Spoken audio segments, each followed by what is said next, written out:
예수님은 누구이신가에 대한 이 질문은 예수님께서 갈릴리 나사렛에 처음 오실 때도, 그리고 공생애를 시작하실 때도 그는 누구인가에 대한 많은 질문과 의문과 대답들이 있었습니다. 그런데 너무나도 양극단적으로 얘기들을 했습니다. 예수님의 친척들 같은 경우는 예수님을 미친 사람 취급을 하기도 했고, 또 정치 권력자들은 로마 평화를 방해하는 선동자고 난동자다라고 했고, 당시의 바리새인과 제사장들은 하나님을 모욕하는 신성모독자라고도 이야기를 합니다. 그런 반면 예수님으로부터 택함을 받았던 제자들은 이 세상을 구원하실 메시아다라고 말하기도 했고, 또 십자가에 예수를 못 박았던 바로 그 로마의 백부장이 그 현장에 서서 고백합니다. 과연 하나님의 아들이시라고 고백을 하지요. 그리고 사도 바울은 그가 회심한 후에 세상의 구주이며 세상의 소망이며 하나님의 아들이라고 이렇게 고백을 했습니다. 예수가 누구이신가에 대한 물음에 대답은 이렇게 극단적이었습니다.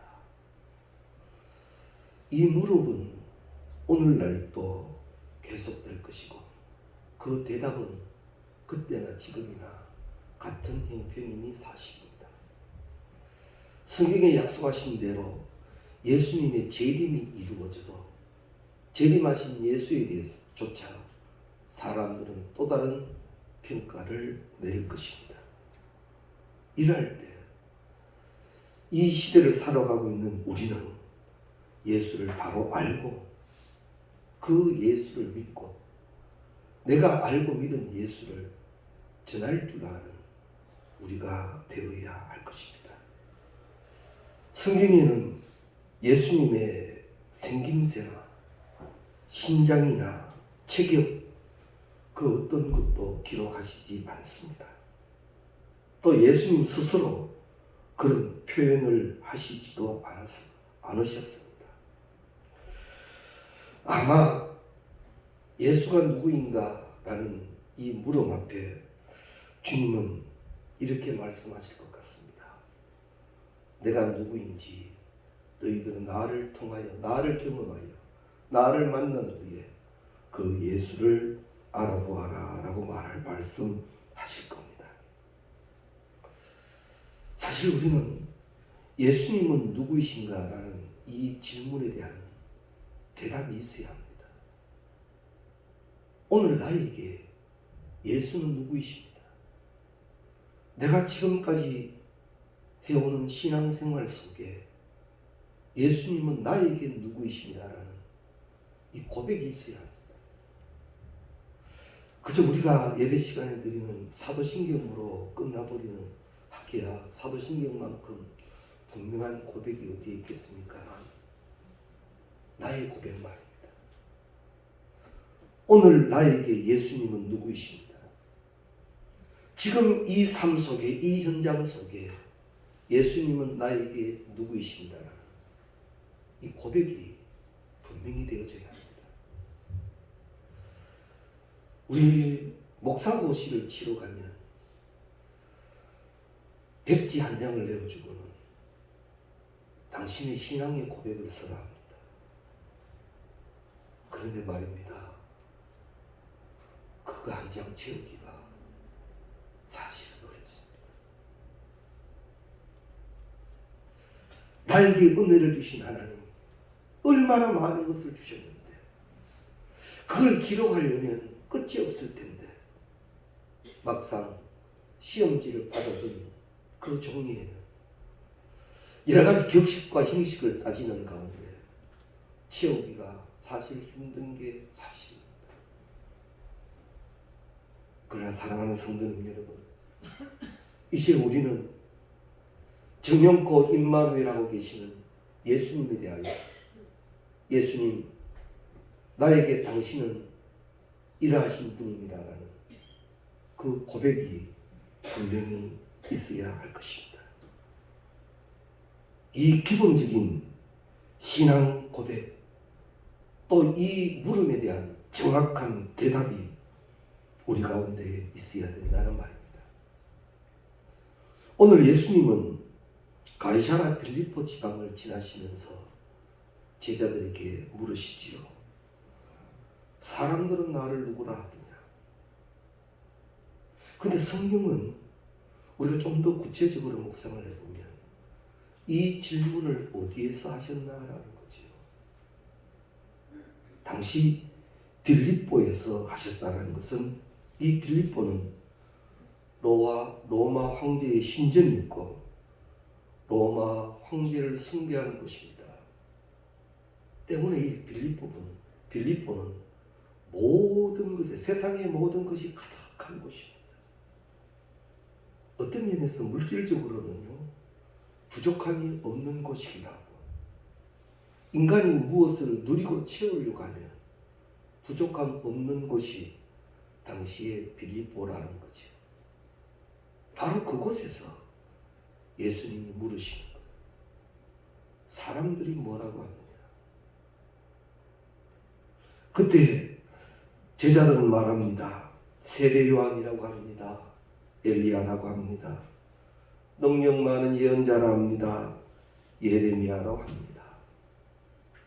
그때 물으시지요. 나와 3년 동안 함께하였던 너희는 나를 누구라 하느냐? 빌립보 지역이라고 말씀을 드렸습니다. 마음만 먹으면 얼마든지 세상에 들어가서 세상의 것을 함께 다 누릴 수 있는 것, 또 그것으로 즐거워하고 기뻐하는 것을 보면서 말입니다. 어찌 보면 아무런 힘이 없고 보잘것없는 예수의 제자가 되어 그 세상과 비교되는 자리에 서서 내 스승 예수를 어떻게 고백하느냐, 중요한 문제가 된다는 겁니다.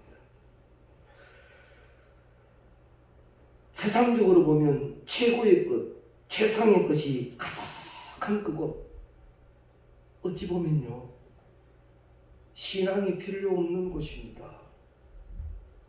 있을 것 다 있는데, 부족한 것 없는데, 곧대여 믿는다라는 신앙 고백이 필요 없는 곳이기도 합니다.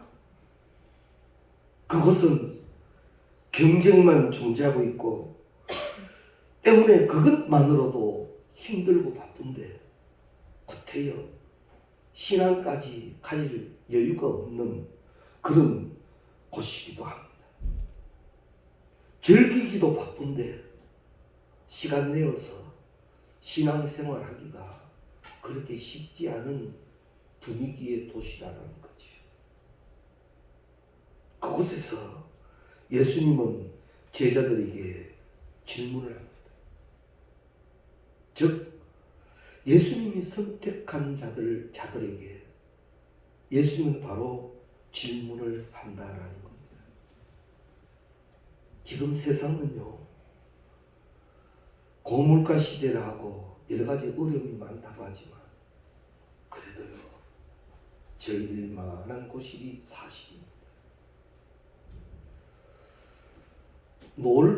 이 토요일이 쉬는 날이 될 때 처음은 놀토 그랬죠. 격주에 한 번씩. 그러다가 이제는 당연한 토요일은 쉬는 날로 자리를 잡았습니다. 주 5일 근무가 되었지만 그것도 많으니까 주 4일로 가자라는 그런 때입니다. 왜 이렇게 하느냐 물어보면 나름대로 인생이 있고 나름대로 인격이 있답니다. 맞는 말입니다. 다 맞는 말입니다. 그러나 거기에 같이 휩쓰여서 하나님 앞에 내 신앙조차도 내 주장과 세상의 논리를 쫓아가다 보면 우리는 겨우 세상 사람들이 말하는 그 예수의 고백 수준에 우리가 머물러 있을 수도 있다라는 겁니다. 엘리야라 하되이다, 세례 요한이라 하되이다, 예레미야라 하되이다. 하되이다 들은 그 예수가 나도 그 수준밖에 알지 못하는 예수가 되어 있다면 그 신앙 고백은 내 고백이 아니라는 거지. 하나님이 기뻐하시는 고백이 아닙니다. 하나님이 다윗에게 성전 건축을 약속하실 때 그 마음을 기뻐하셨다 그럽니다.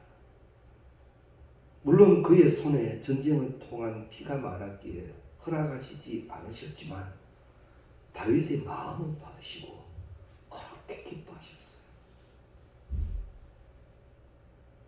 지금 이때도 하나님은 마찬가지입니다. 여러 가지 세상적 가운데에서도 우리가 우리의 마음을 무릇 지키라 하신 대로 신앙 안에서 말씀 안에서 지키고 거기에서 정령코 들은 예수가 아닌 내가 만난 예수, 내가 체험한 예수, 그 예수에 대한 고백을 주님은 기다리고 계신다라는 사실입니다. 전에 들은 3인칭의 예수가 아닌 예수와 나의 2인칭의 예수가 지금 우리에게는 분명해져야 된다라는 말이죠.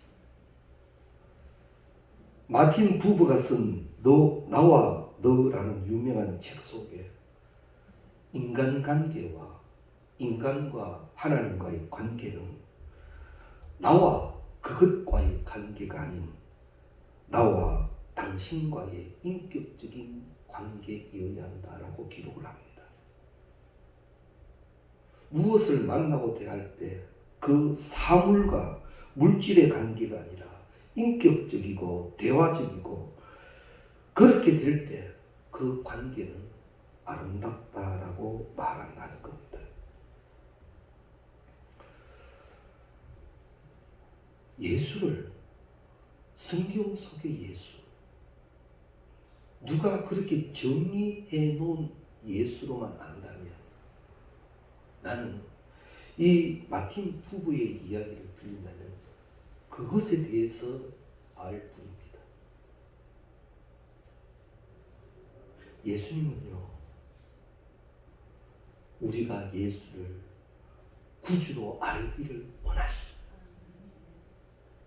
바로 알고 그 예수를 믿고 그 예수를 전하기를 원하신다는 것 우리는 분명히 하여야 합니다.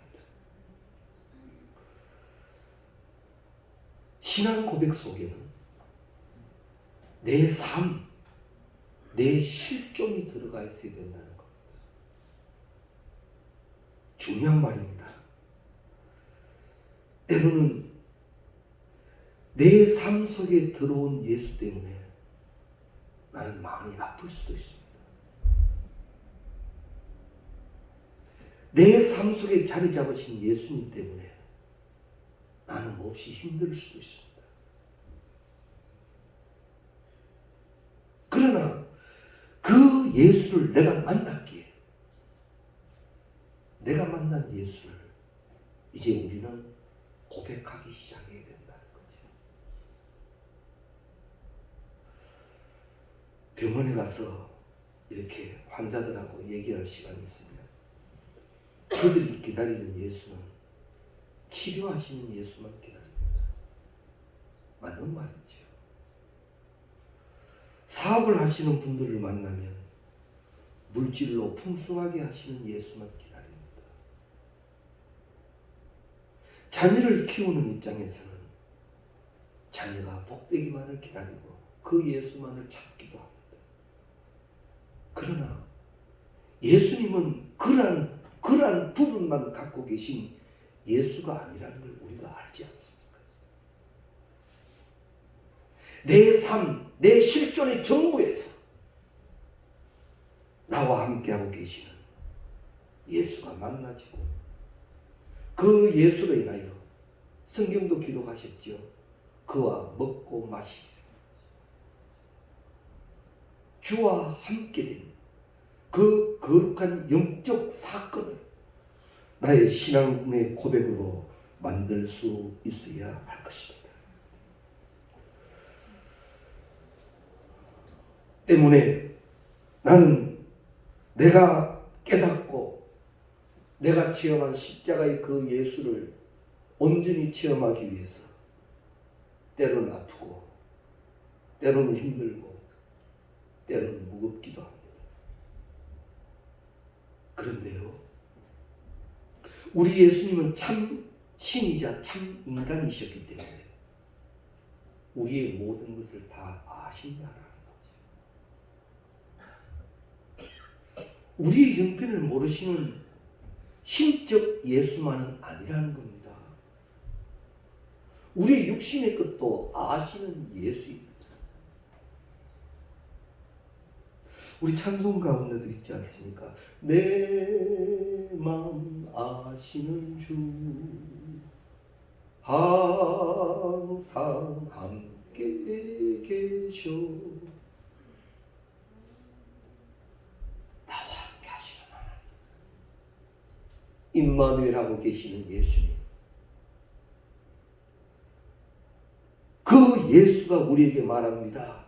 우리의 삶이 때로는 힘들고 어려우며 수고하고 무거운 짐진 자들아 다 내게로, 그 예수의 말씀에 순종하여 그 짐 내고 예수 만나서 해결된 체험을 가지고 그 고백이 있는 신앙인이 되어야 한다라는 말입니다. 주님은 오늘 우리에게 이렇게 물으십니다. 너는 지금 이 상황, 이 모든 것 속에 내가 누구이냐? 너에게 어떤 영향력을 끼치고 있고 이럴 때 나는 너에게 누구이냐라고 물으십니다. 예수님은 어떻게 대답하실 것 같습니까?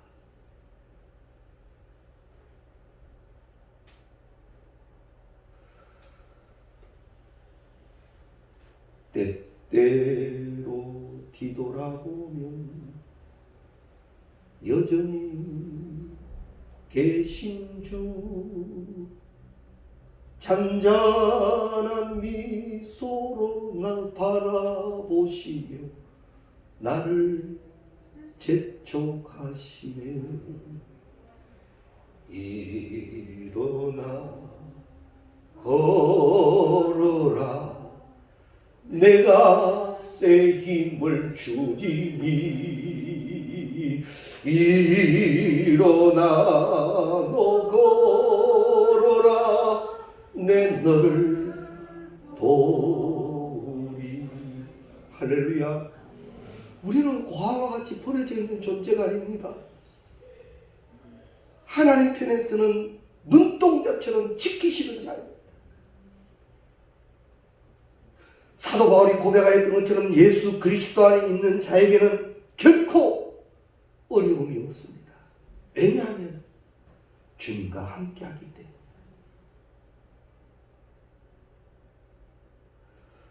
너에게 지금 예수가 누구인가 물으시는 이 물음에 예수님은 지금 너는 나와 함께 있느냐라고 물으시는 것과 같은 거예요.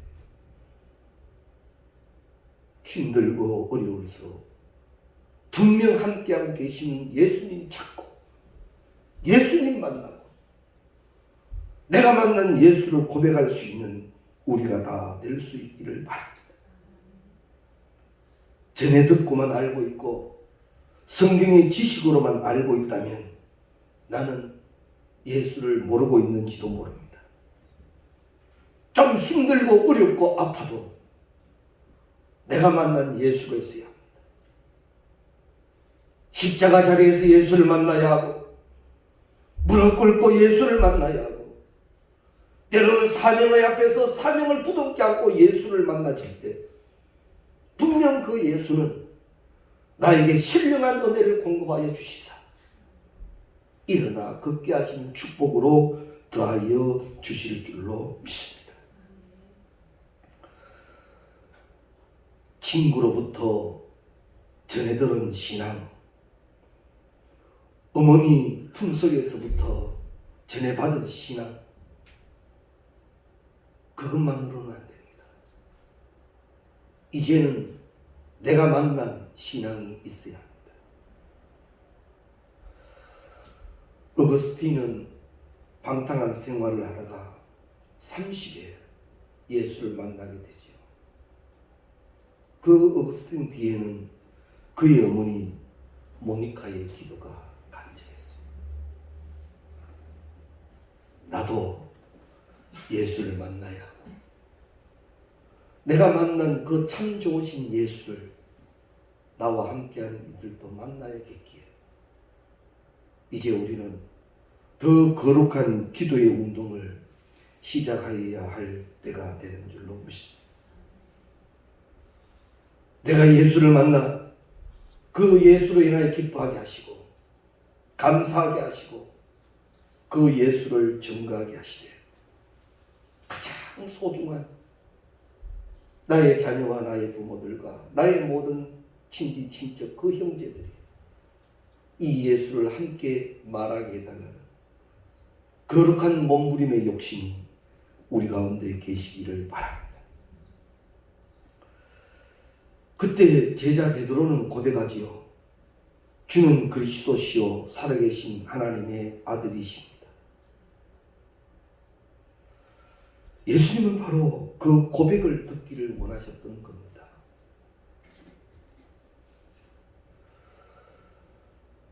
왜 그 고백을 원하셨던가 하면 그저 예수님이 기뻐시기 위해서 고백을 기다리신 것이 아니라 그 고백을 한 베드로가 이제 내가 십자가에 못 박혀도 그 고백으로 살 것을 믿으니 감사합니다.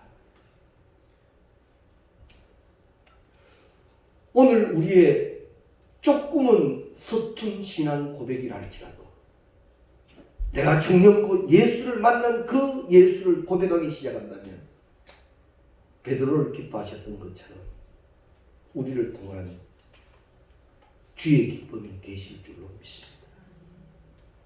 그 기쁨의 존재가 되어야 된다는 거죠. 그러면서 예수님은 제자들에게 베드로에게 말씀합니다. 베드로야 너는 반석이다. 이 반석 위에 교회를 세우겠다라고 말합니다. 여기에서 이 반석이라고 하는 것은 베드로의 신앙 고백을 말하는 거죠. 베드로야 네 신앙 고백 위에 내가 하나님의 나라 교회를 세우겠다. 우리도 마찬가지입니다. 정령코 예수를 만난 그 고백 위에 주의 것이 세워지는 간절함이 함께 있기를 바랍니다. 우리 모두가 예수를 만나고 만난 예수를 공통분모로 한 그런 교회에 세워진 가장 아름다운 교회가 될 줄로 믿습니다. 내 신앙도 그렇게 세워지고 너와 나의 신앙도 그렇게 세워지고 우리의 신앙도 그렇게 세워져 나갈 때 두세 사람 모인 것에 함께 하시는 주님 더 크게 모이게 하시고 더 위대한 일을 하게 하실 줄로 믿습니다. 이 땅에 교회를 세우신 이는 하나님이십니다. 우리에게도 지금 교회 되게 하셨고 교회된 우리에게 다시 한번 점검하게 하시는 것은 사랑하는 자들아 내가 누구인가 정확히 고백돼요. 그저 주일이니까 교회 왔고 그저 하나님이니까 기도했고 그게 아니에요. 정령코 하나님 앞에 엎드려 그의 임재를 보며 예수로 인한 영적 체험이 있는 우리가 다 될 수 있기를 바랍니다. 영접하는 자 곧 그 이름을 믿는 자들에게는 하나님의 자녀가 되는 권세가 있다 그러셨는데 그 권세를 누리는 간증이 있는 우리말입니다. 말씀을 정리합니다. 신앙에는 고백이 꼭 있어요. 오늘 잠시 시간을 내시더라도 주님은 나에게 누구이십니다라는 분명한 대답이 우리 가운데 꼭 계시기를 바랍니다. 혹여나 쉽게 정리되지 않으신다면 정리되는 시간까지 꼭 무릎을 찾으셔서 그 예수를 말하고 고백하시기 바랍니다. 그때 주님은 그토록 기뻐하시고 이제야 그 고백 위에 하나님께서 친히 세우시는 주의 일이 세워지게 될 줄로 믿습니다.